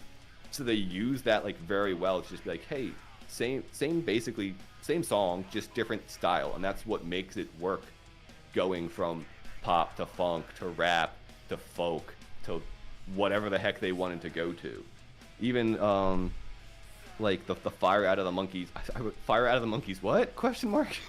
Mm-hmm. But like that album just like is also, or song is just like so weird as well. And like it was like this like weird narration folk instrumental like thing, and I'm just like, this is cool and an awesome way to end the album. Yeah. You know, also, I've got the PDF of the insert booklet pulled up. Ooh. Yeah, I found it. But yeah, long story short, it's just I don't know how, like, and this is why I kind of was especially extra harsh on like some of the, like, I guess mid, like the 2010 records, It's because to me it was like they blended so much in these to the point where it was like they kind of just created their own identifiable sound. So when they moved away of that with those humans, and then now it's like, yeah, you're making fine music, I guess, but like you like redefined, like you brought punk into, not that it wasn't there before, but like you brought like punk into funk, into hip hop, into like folk, like again, like Feel Good Inc. It's this funky beat, you know, funky bass line, rapping over it. The chorus is like folksy and atmospheric. Yeah. Why are we going to so many genres, and why does it work, and why can't it be played as just like a mainstream pop song, and someone like my mom will be like, oh, I like this song, and it's like, you like the song with rap in it and a folk chorus and a funk verse, and there's no reason for like it to work as well, and also just be able to be appreciated as like a 2000 song that can be put on a playlist. You know, it's perfect. Like if you can play it at parties and it's also that dense, it's one of the best songs ever. Yeah, I feel like this is one of those you put this song in a room full of white people and they're going crazy. You put this song in a room full of everyone, they're going crazy. Yeah, that's fair. I feel like race isn't even a factor in Feel Good Inc. Yeah. Like this is a fantastic album. Like yeah. I want to go, like I just want to go back to it again and again. Looking at the CD like insert scans, like I remember just like looking at these for hours, because again, like every single one is this like its own contained little world, but at the same time they blend together just enough to make it a really, really compelling album. We got also just like so the art good. style around this time. Another thing with humans, 3D CGI, like this is just so much better. Yeah, I will agree. That was one thing that was kind of annoying about like humans, which funny enough, I touch on that in Plastic Beach, because I loved their use of CGI in Plastic Beach's videos and that kind of stuff. But there was such a purpose behind it. And then with humans, they go to like this fully CGI like mocap kind of thing, and it just. Yeah, it don't quite got the heart that I would have liked out of like this kind of stuff that I'm looking at right here. And I mean, it's good that they experimented, but yeah, I mean, again, if it's making it easier to do and less time consuming, that's awesome, because we get more of it and we get more music videos for songs. Speaking of, before we move on to your next one, did you ever watch the Valley of the Pagans music video? No, I don't think I did. Because you can't anymore. Because like 70 to 80% of it was just GTA gameplay footage. Oh. Because it was them driving around in a car, and then they would cut from like the animated them driving to them driving in GTA. And they got copyrighted by it. I guess it was just to save money or something, or save time. Oh, like they pulled like somebody else's footage, or? No, it was their own footage, I think, but I guess just because it was like Rockstar's game or something, and they were making money off of it. I don't really know exactly how, like, why, where the copyright was placed, but it's down now. But I remember watching that because they start off in a car and then they get teleported to like an LA kind of place, and they start driving around. And then you get like a more helicopter view, and it's literally just GTA. Jesus, I mean that's a really funny fucking YouTube video, hilarious. or that's a very funny music video. It's like, oh, this is kind of disappointing, but you know what? Just for the bit, like, I appreciate it. Oh, yeah, the bit's hilarious. Incredible. Yeah. Like, bummer we didn't get, like, a full drawn thing, but obviously, you know, they're probably tight on time. They're doing this every, like, month and a half. Yeah, oh, shit. It was hilarious. I was trying to go to YouTube to look up, I wanted to look up, like, Cracker Island music video. Cracker Island, Gorillaz. Okay, so it is, like... I don't know. I don't know if they just like...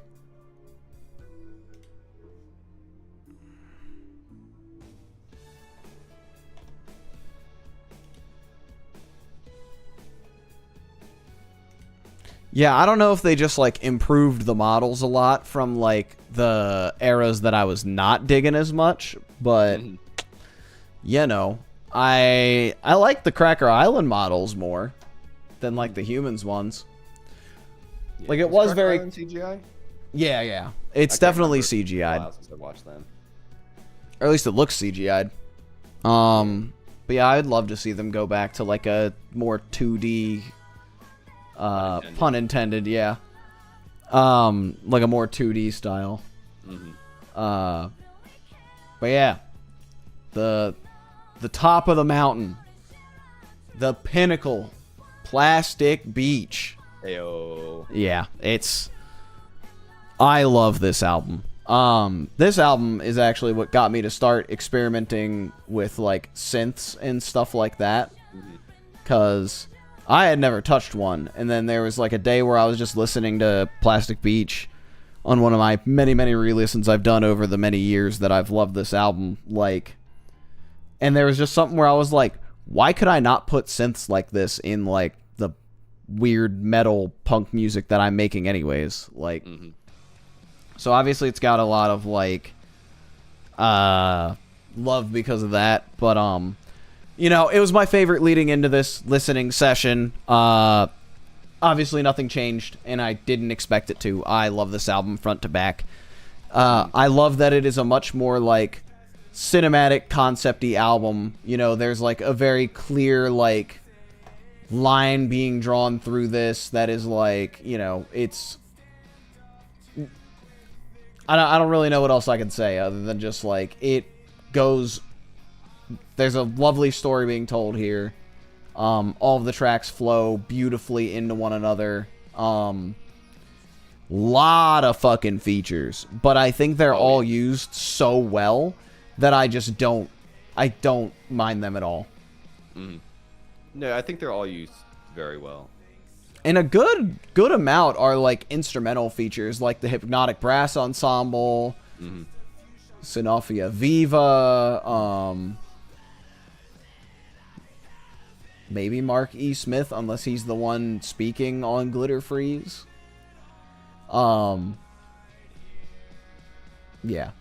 it's just fucking perfect, man. Like it's, like I remember the day, it probably wasn't the day because news traveled a lot less quickly back then, but I remember the first time I heard anything off of this, like, obviously I loved Demon Days at that point, and my buddy on the bus going to probably, yeah, it had to be middle school at that point. 2010 would have been middle school, yeah. Yeah, on the bus going to middle school that day, my buddy goes, yo, did you hear the new Gorillaz song? And I was like, nah, there's a new Gorillaz song?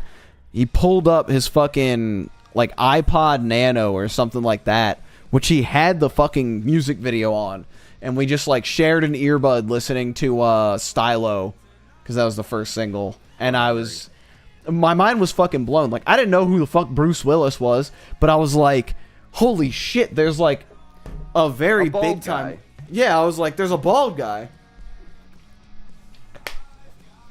And, like, you know, obviously the music videos for Feel Good and El Mañana tell a story together and like that kind of stuff. And like I wasn't like super privy to the lore, but this was the first time that like this single came out, and I was like, I need to know more, because at the end of the video he gets dragged away by the fucking weird shadow gas mask guy, or the cop does, and I'm just like, what? It blew my mind. And like the fact that they continue to tell like a compelling story all throughout. Very sad that they never actually got to make the Rhinestone Eyes music video due to like touring and going on hiatus and all that stuff. But there's obviously the storyboards for it have the music set to it as like the final music video for it. I guess I'll also include, let me finish talking about the AXO album, but I was going to say, let me also include Do Ya Thing as part of this. I know it was a song for Converse, but it was around the same time. I remember not really enjoying it as much as Demon Days when it first came out, but it grew on me a lot over time. Because I think when it first came out, I really liked Stylo, I liked Superfast Jellyfish, and then like Rhinestone Eyes and Melancholy Hill. And then as I listened to it over and over and over again throughout the years, I think I slowly realized just how incredible every track of this album is. Like, Glitter Freeze is pretty much an all instrumental one that is just this weird grinding bass thing over this like backbeat. It's just fucking insane. Empire Ants is obviously a major standout track on this one. Yeah. Sweepstakes, like you said. Even like the song, the title track, Plastic Beach, Cloud of Unknowing, and Pirate Jet, To Binge, Broken. Again, I would list every track if I tried to pick like the good songs off of this. My notes for Plastic Beach, the song just says beep da boop da boop boop da boop, because I think I was just jamming to all the little flippies. Boop, boop, boop, boop, boop, boop, boop, boop, boop, boop. Yeah, fucking, it's so good. I do agree though. I feel like that album is a big grower, which might be why it's a bit lower on mine. That is fair. Because I haven't had it because I've listened to it here and there, but like I feel like you need to really sit and listen to really kind of get everything. Because yeah, you gotta spend some time with it. It is not an album that you're gonna love immediately on like your first or second listen. I think it is an album that is much greater than the sum of its parts, and I think that is why it stays as my favorite of theirs, because like it's not just these 16 tracks, you know. It is the music videos, the lore, the care, the fucking live performances were incredible in this era, because like up to this point it was just big fucking screens with some animations on it. Like that was how they performed, was they had 4 big ass screens that they had the animated characters on. Why does my Spotify keep fucking stopping? And for this tour, they obviously still had one big screen in the background that's playing stuff, but this is when they started to do the thing that they still do to this day, where it's you know, it is a live band that you can see on stage. And that's another thing, is it's like a 20-person band making these songs happen in real time. Like, they're not sparing any expense of like backtracking a bunch of shit. It's like a 20-man full band that is completely silhouetted. Like, you can't tell who the fuck anybody is during this era. Other than like Damon, because you can see his mouth moving. Like, that's the only way you can tell who's who on stage. Like, they're completely blacked out, and the focus is all on this, but you can see the band doing it, and I think it's a incredibly beautiful, like, it's an incredibly beautiful. Let me find the fucking Letterman. Hold on. Yeah, I've seen a couple of their. I don't think I've ever seen any from that tour because the visual doesn't sound familiar. But I've seen a couple of their live performances just because I was curious. I was like, how the heck do they do this? I know I saw Glitter Freeze live. Yeah, Glitter Freeze live on Letterman. I'm pulling it up. I got this fucking... Oh my god, we got the double ad! Okay, I kind of lied on them, like, being blacked out, but, like, they're all in, like... I'm tabbing over to it. They're all in, like, sailor's attire, like, captain's hats, and, like... Yeah. They be jamming. Yeah. Absolutely jamming. But yeah, they're in like sailors and like pirate attire and shit like that. Like, they took it to a whole nother level, and there's the big ass screen in the background, and yeah, it's just incredible. Damon's having the time of his life because he doesn't have to do shit for this song. He says, "Where's north from here?" at the beginning, and that's it. This one, yeah. And then in the middle, it was the glitter freeze. Yeah, that one was cool. Doka, whatever the hell he says. It's Ombre-ish. Yeah. This is Ombre-ish. Ombre fish and chips. In it. Yeah. Oh, the last note that I had about this is Plastic Beach marked the first use of CGI in their music videos, starting with Stylo. And the reasoning for that, and this is what I love about it, is there is reasoning behind the use of CGI. It's not just they're doing it because they want to experiment with it and they might want to use it in the future. There is a reason for it. There is a lore, like, accurate reason for Noodle to be CGI for the entire thing. And it's because in canon, Noodle is a robot. They built a robot to play guitar for them because Noodle died in the accident in the El Manana video. Like, she faked her own death to get out of the label contract, which is why she's, when you get to the Melancholy Hill video, she's back in 2D animation and is on, like, the what's it called? Windmill. She's not... No, not on the windmill for El Manana. She's on, like, the cruise ship shooting down planes and shit, but she's 2D. Like, she's in, like, a hand-drawn style rather than the noodle that you see in, like, the Silo music video and in the submarine of Melancholy Hill. As well as I think Melancholy Hill, yeah, I think it's Melancholy Hill with the submarine shot. I loved that they hand drew every single feature and had them in, like, submarines along with it. Like, again, it's just, this album does every single thing right, and it's, like, it's the pinnacle of what a, like, 10 out of 10 album is to me. Like, it's so much more than just the 16 tracks that I listen to. Yeah. I also had the PDF booklet of this one through iTunes. I don't think I have it anymore because I think I bought it on my mom's account, but yeah, big L on my part. Let me I will see. say, for being a cartoon band, they have some, like, the most insane lore.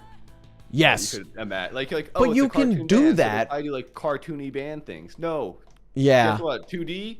He lost an eye to a car crash. Oh, Yeah, he yeah, lost his fucking other Murdoch- eye to some other insane thing. I'm like, what? Another car crash, I believe. I think Murdoch I think so, yeah. windshield cannoned him into a pole, and he got his eyesight back. Yeah, and I'm like, this is, like, it's not realistic at all, which I just think is hilarious and awesome. Yeah, and then I want to actually see. Let me see if I can find it. I'm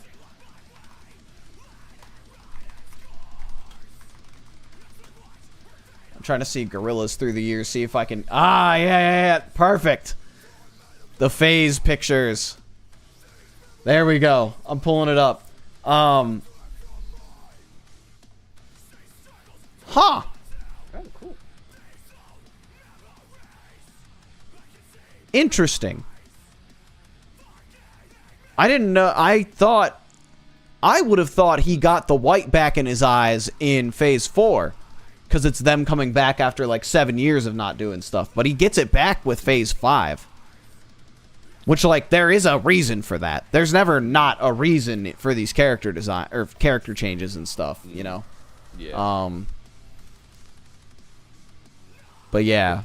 They forgot to put Ace down there for phase 5. Yeah.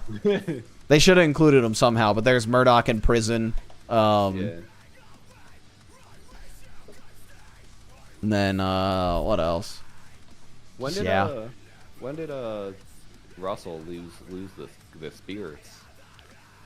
I believe it was within the lore of Self-Titled that the spirits left him.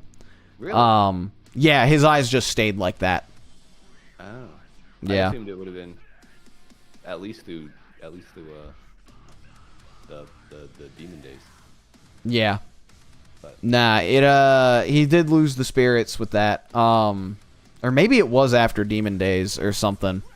I think that makes sense, There's lore behind why he is the size of a... Yeah, that's fair. There's lore as to why he's the size of a fucking island in Plastic Beach. I just don't remember what it was. I forgot about that. And then he shrinks back down to normal size for humans. Didn't he, like, inhale toxic waste women in the ocean or something like that? I think so, yeah. Yeah. I watched a video, like, years ago because I was just, like, curious. I'm like, so what's this about? And then it was, I should have rewatched that for... I definitely should have rewatched that for this so I could have been caught up. Especially because, like, I don't know anything about the lore for phases 5 and 6. Like, I've watched the videos for Cracker Island, but I haven't dove any deeper than that. Yeah. Another thing that I absolutely love about the Gorillaz is that, like, the characters do grow over time. Mm-hmm. Like, specifically, like, it's easiest to see in Noodle because, like, she is, like, 10 when the first one comes out. And then, like, you know, it kind of felt like... It's one of those things where it's like, it felt like Noodle grew up with me. Like, even though, you know, cartoon character. But, like, you know, it's nice that they were just like, yeah, these characters are aging over time. I like how Murdoch just slowly turns green. It reminds me of the end of that the FNAF animation where the pixelated guy walks through the town and he just slowly gets more green and green as he dies. Where Michael Afton's walking through and he gets more and more purple. Yeah, because he's got the baby he's got the scooped inside him or whatever. The melted whatever it is. I forget the fucking name. Yeah. I think I don't know why. I just think getting scooped is such a funny thing to happen as a person. Oh, innard, that's what it's called. Yeah. I was like, I cannot remember what it is. I knew it was something that like made sense. It was like innard goes in. Yeah. Shit, I think that's all I got. That's all I got. I love this goddamn band. I probably wouldn't be making music without this band. And my music certainly wouldn't be what it is without this band. You hear it here, folks.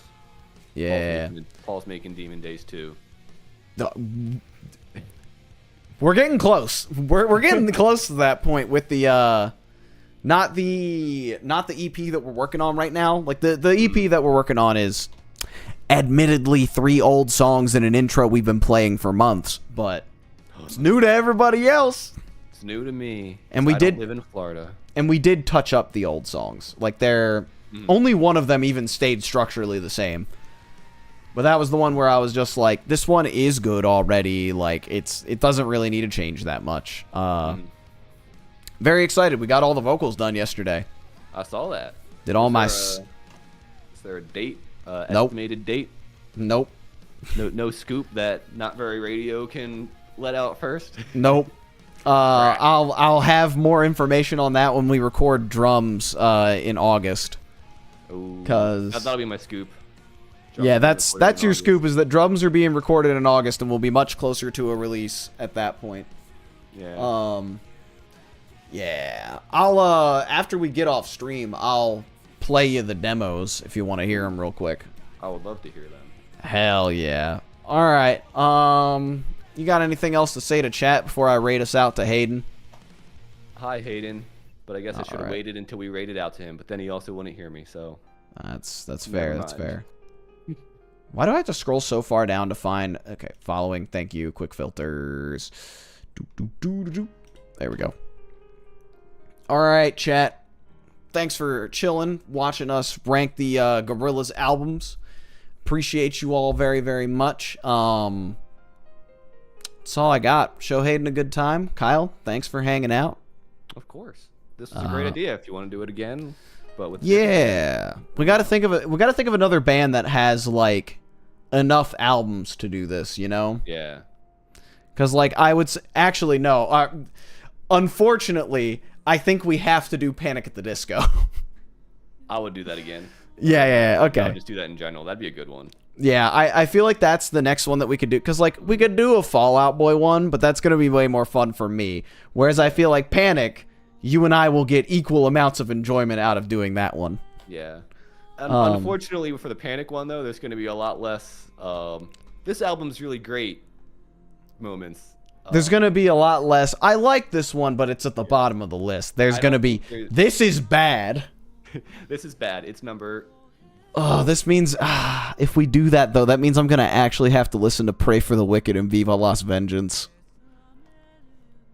Just think of the good stuff about it.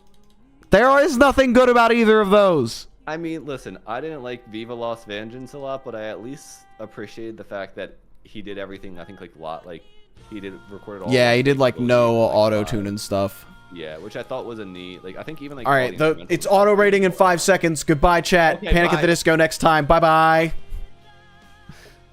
We have rated. Just 1 second. Start watching. Here we go.